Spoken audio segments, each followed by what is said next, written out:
مجھے کہا گیا کہ ایک یہودی کے طور پر تو تم خوبصورت ہو۔ سامیت دشمنی کے واقعات آپ کی سوچ سے کہیں زیادہ ہیں۔ یہ ہے اینا، میونخ میں کینسر کی ریسرچر، اور یہ ہے ڈوران، برلن کے ایک جج۔ جو اکثر لوگ صرف خبروں میں آنے کے بعد دیکھتے ہیں، یہ دونوں اس کا ہر روز سامنا کرتے ہیں۔ امتیازی رویے، اس لیے کہ یہ دونوں یہودی ہیں۔ یہ مسئلہ آج بھی ہے، یہ کبھی ختم نہیں ہوا تھا۔ یہ نرمی سے سامنے کی گئی بات بھی ہو سکتی ہے۔ کبھی کبھی سامیت دشمنی کو پہچاننا مشکل ہوتا ہے، لیکن نہیں، رکیے تو۔ یہ لازم تو نہیں کہ کوئی سامیت دشمن بات کرتے ہوئے آپ کی نیت بھی بری ہو۔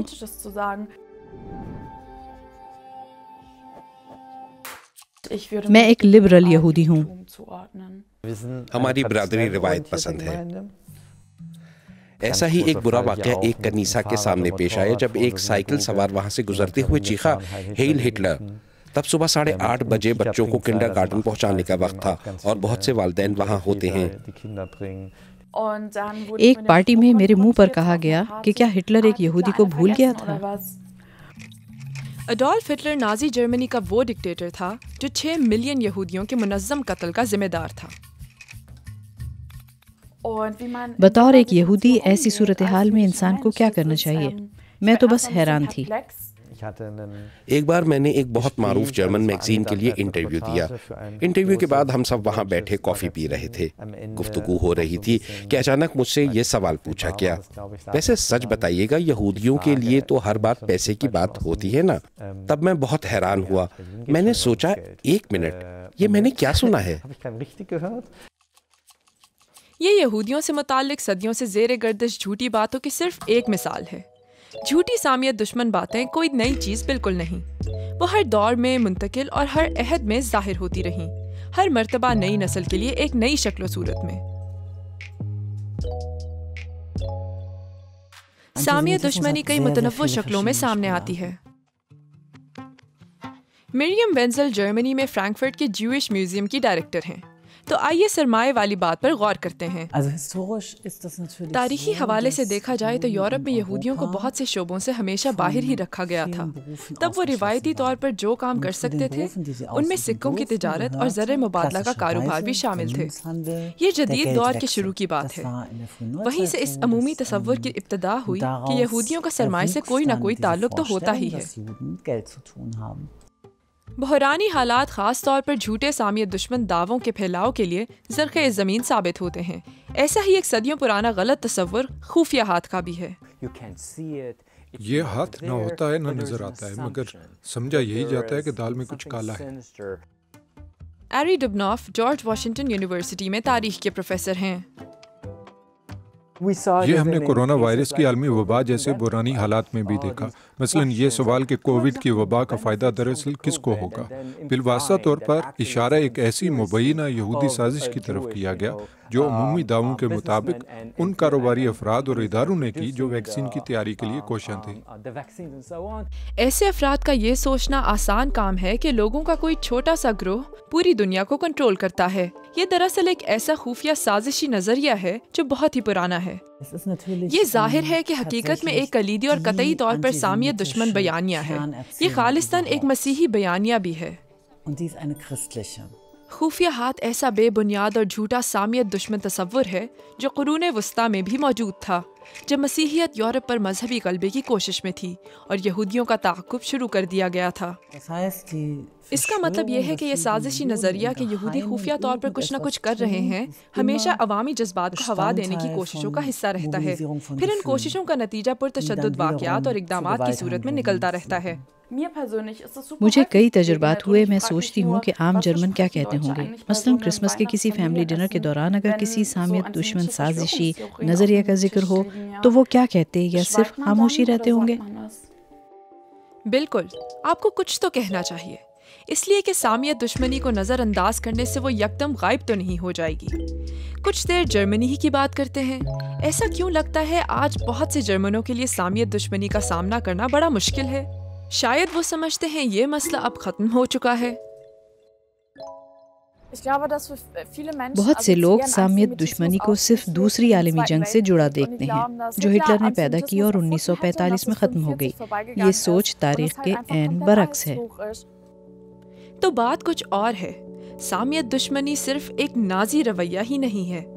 یہودیوں کو اگرچہ طویل عرصے تک تشدد، بے دخلیوں، جبری تبدیلی، مذہب اور منظم تعاقب کا نشانہ بنایا گیا، تاہم نازی دور کے مظالم کا تو بلا شبہ کوئی مقابلہ ہی نہیں۔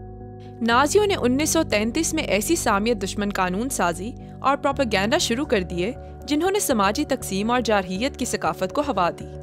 نازیوں کے زیر قبضہ پورے یورپ میں یہودیوں کو گیٹوز میں بند رکھا اور پھر اذیتی کیمپوں میں پہنچایا گیا۔ وہاں ان سے جبری مشقت لی جاتی اور ان کا قتل عام کیا گیا۔ جب نازی جرمنی نے ہتھیار ڈالے تب تک 6 ملین یہودی قتل کیے جا چکے تھے۔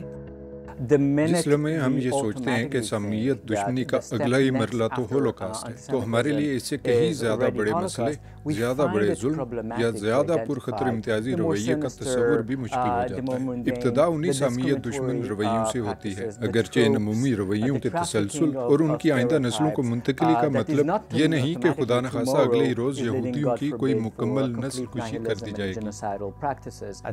یعنی سامیت دشمن بس وہ جو یہودیوں کو گیس چیمبرز میں بھیجنے کا حامی ہو، کیا اس سے کم کوئی بھی چیز جائز تنقید ہوگی؟ سمجھنے میں غلطی نہ کیجیے۔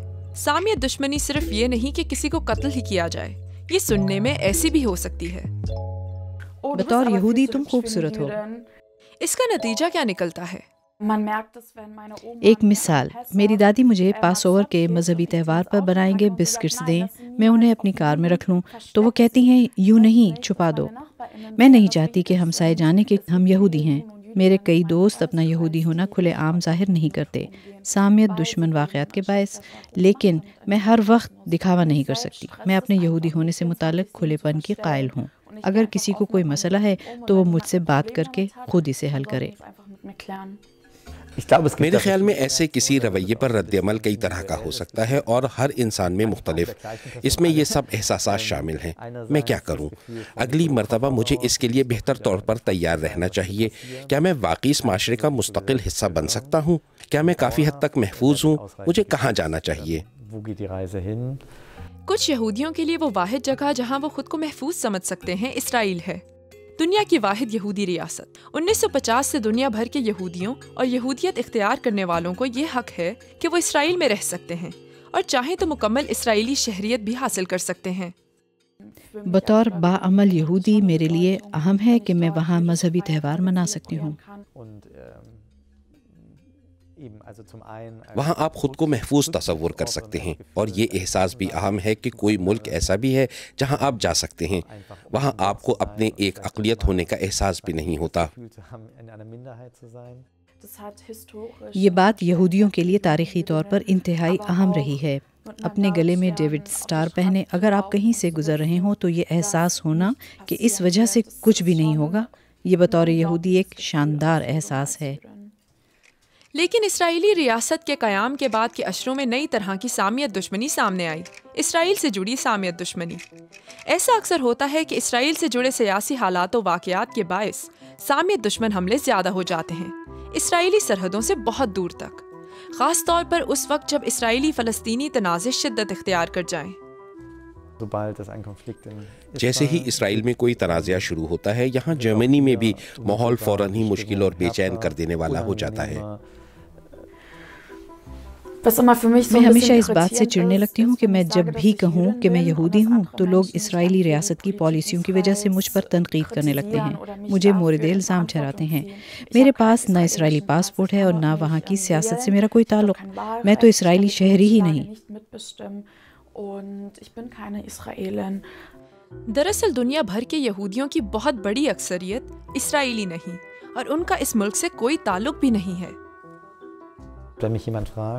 جب کوئی اسرائیل میں ہونے والے کسی واقعے سے متعلق میری رائے پوچھتا ہے، چاہے الزام تراشی کرتے ہوئے یہ نہ بھی کہے کہ تم لوگ وہاں اب پھر کیا کر رہے ہو، تو میں ظاہر ہے حسب معمول جواب تو دے دیتا ہوں، لیکن بات یہ نہیں ہے کہ کوئی کیا کہتا ہے، بلکہ یہ کہ کیسے کہتا ہے۔ ایک اور غیر واضح تصور کی بات کرتے ہیں دنیا بھر کے یہودی اسرائیلی پالیسیوں کے ذمہ دار نہیں۔ ظاہر ہے اسرائیلی حکومت پر تنقید کی جا سکتی ہے، لیکن سیاسی بحث اور سامیت دشمنی کے درمیان لکیر کہاں پر کھینچی جائے؟ یہ لکیر کئی واقعات میں واضح ہوتی ہے۔ مثلا مظاہرین اسرائیلی سفارت خانے کے بجائے کنیسہ کے سامنے احتجاج کریں تو یہ لکیر غیر واضح ہوگی۔ مرکزی اور بڑے مسائل میں سے ایک آپ کو اس وقت نظر آتا ہے جب اسرائیلی حکومت کی پالیسیوں پر تنقید کرتے ہوئے اشاروں میں اسرائیلی ریاست کے بقا کے حق پر بھی سوالات اٹھائے جانے لگتے ہیں۔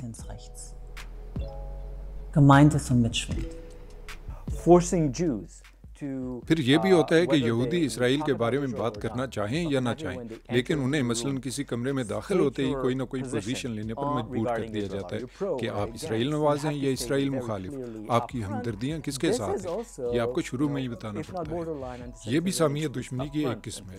اس کے تحت خود بخود یہ تصور کر لیا جاتا ہے کہ کوئی بھی عام یہودی صرف یہودی ہونے کی وجہ سے ایک طرح سے اسرائیلی حکومت کا ایجنٹ ہی ہوگا، یا پھر اس طرح کے دوسرے نظریات۔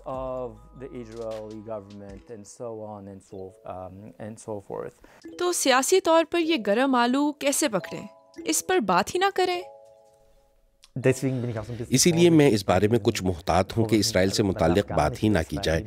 ظاہر ہے دنیا کے دیگر ملکوں کے مقابلے میں ہم میں سے اکثر کے لیے اسرائیل زیادہ اہم ہے، لیکن اس بارے میں نارمل رہتے ہوئے بات تو کی جا سکتی ہے۔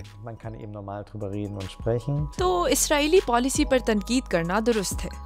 اسرائیلی ریاست کی پالیسی اور یہودیوں کی زندگی کو آپس میں گڑمڑ کر دینا غلط اور اکثر سامیت دشمنی کا مظہر ہے۔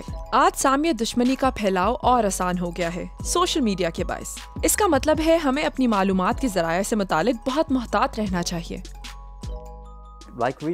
یہ ویسے ہی ہے کہ ہم جو کچھ کھائیں اس کی پیکنگ پر لکھی معلومات سے بھی واقف ہوں۔ ہمیں محتاط رہنا چاہیے۔ ہر طرف معلومات تو بہت ہیں، لیکن ٹویٹر اور فیس بک پر شیئرنگ کا مطلب یہ نہیں کہ وہ درست بھی ہیں، بات اکثر اس کے برعکس ہوتی ہے۔